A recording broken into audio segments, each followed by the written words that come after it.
Урматтуу бүтүрүүчүлөр, силер мени видео сабакта дагы бир жолу кездешкениме өтө кубанычтамын. Бүгүнкү видео сабак тегиздиктеги фигуралардын чоңдуктарын салыштырууга багытталган. Анда эмесе биринчи тапшырмага көңүл буралы. А тилкесинин алдындагы рамкада X чоңдугу берилип, X чоңдугун B тилкесиндеги 40 саны менен салыштырышыбыз керек. Кошумча маалымат катары бизге айлананын борбору жана айланага иштен сызылган бурч берилип отурат. Бурчтун ченеми чоңдугу бул X болуп атат. X'ти 40 менен салыштырышыбыз керек. X бул айланага иштен сызылган бурч. Ал эми O ага тиешелүү болгон борбордук бурч. Айланага иштен сызылган бурч өзүнө тиешелүү болгон борбордук бурчтун жарымына барабар.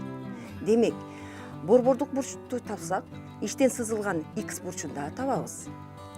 Бир бурчу борбордук бурч болгон тең капталдуу 3 бурчтукту белгилейлик. Ал А, О, Б болсун. А, О, Бга барабар, анткени алар айлананын радиусу. Тең капталдуу 3 бурчтуктун негизинде жаткан бир бурчу 55 градус болгондуктан бул А, экинчи бурчундагы Б бурчундагы таба алабыз. Ал дагы 55 болот. Анда борбордук бурчту О бурчун 180 градустан эки бурчтун суммасын кемитип таба алабыз. Ал 70ке барабар. Демек, борбордук бурчка тиешелүү болгон айланага иштен сызылган бурчтун градусу 70-2 бөлүп 35 градус деп табабыз. Эми 35 менен 40-ты салыштырып туруп, туура жообу Б деп белгилейбиз. Экинчи тапшырма. АБСД параллелограммы берилген. Параллелограммдын бир жагындагы АК кесиндиси 3кө барабар экен. Ал эми параллелограммдын бир жагы СД барабар 7 деп берилип турат. Биз БС параллелограммдын жагын жана 9 санын салыштырышыбыз керек. Чыгаруу. Эгерде эки параллель түз сызыктарды кандайдыр бир түз сызык кесип өтсө, анда алардын кесилишинде пайда болгон ички кайчылаш бурчтар барабар. АД жана БС параллель түз сызыктарын кесип өткөн түз сызык СК болсо, анда ички кайчылаш жаткан бурчтар барабар. Булар БСК жана СКД. Булар альфага барабар. Демек, СКД 3 бурчтугу тең капталдуу 3 бурчтук. Мындан биз СД 7ге барабар болгондуктан КД дагы 7ге барабар болот. БС АДга барабар. Ал эми АД бул АК менен КДнын суммасы. Демек, БС 3тү кошобуз 7ге, анан 10 болот. 10 менен 9ду салыштырып, туура жообун А деп белгилейбиз. Кийинки тапшырма. Бул жерде биз X бурчунун ченемин 10 саны менен салыштырышыбыз керек. X бурчу бул АБС 3 бурчтукка ичинен сызылган бурч экен. Биз билебиз, тик бурчка жандаш бурч бул тик бурч. Демек, БКЛ жана АКЛ бурчтары булар жандаш бурчтар. БКЛ 90 градуска барабар экен. Мындан биз X бурчуна жанаша жаткан бурч КЛБны табабыз.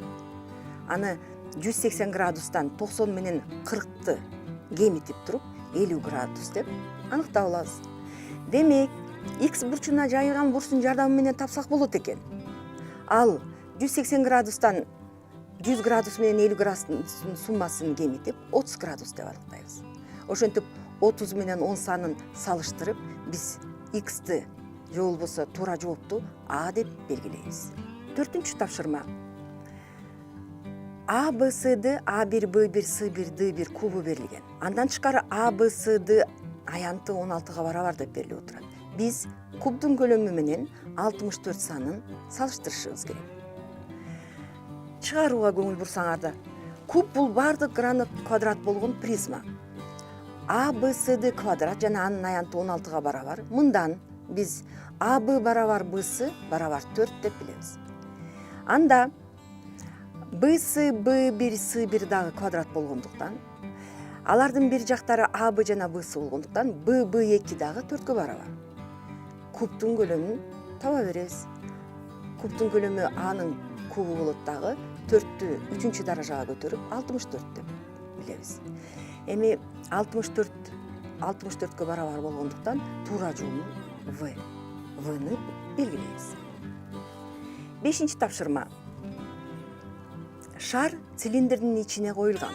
Цилиндрдин көлөмүнүн шардын көлөмүнө карата катышы энге барабар экен. Эн чоңдугу менен биз 2-ден 3 санын салыштырышыбыз керек. Чыгаруу. Цилиндрдин көлөмүн биз пи квадрат h деп билебиз. А шардын көлөмүн 3-төн 4 пи куб деп. Булардын катыштарын карап көрөлүк. Катыштары пи квадрат h бөлүнгөн 3-төн 4 пи куб. H деп бул цилиндрдин бийиктиги. Цилиндрдин бийиктиги цилиндрдин ичине коюлган шардын диаметрине барабар. Же болсо 2 радиуска. Демек бийиктикти биз радиустан туюнтуп алып, пи квадрат 2r бөлүнгөн 3-төн 4 пи куб деп алабыз. Бул жерден радиустарды жана пи санын кыскартып ийип, 2-ден 3 деген жоопту алып турабыз. 2-ден 3 барабар 2-ден 3. Демек 2 чоңдук барабар болгондуктан туура жообу В дейбиз. Урматтуу бүтүрүүчүлөр, биз ушул видео сабак менен математика боюнча негизги тесттин 1-бөлүгүн салыштырууга берилген тапшырмаларды талдап бүттүк деп эсептейбиз. Атайын силерге презентация даярдап койдум. Силерге бир теориялык негизди түзгөн, силерге салыштырууга жардам берген сунуштар бар. Ошого дагы өз алдынча көңүл буруп коюңуздар. Эмки видео сабактан кезиккенге чейин жакшы туруңуздар.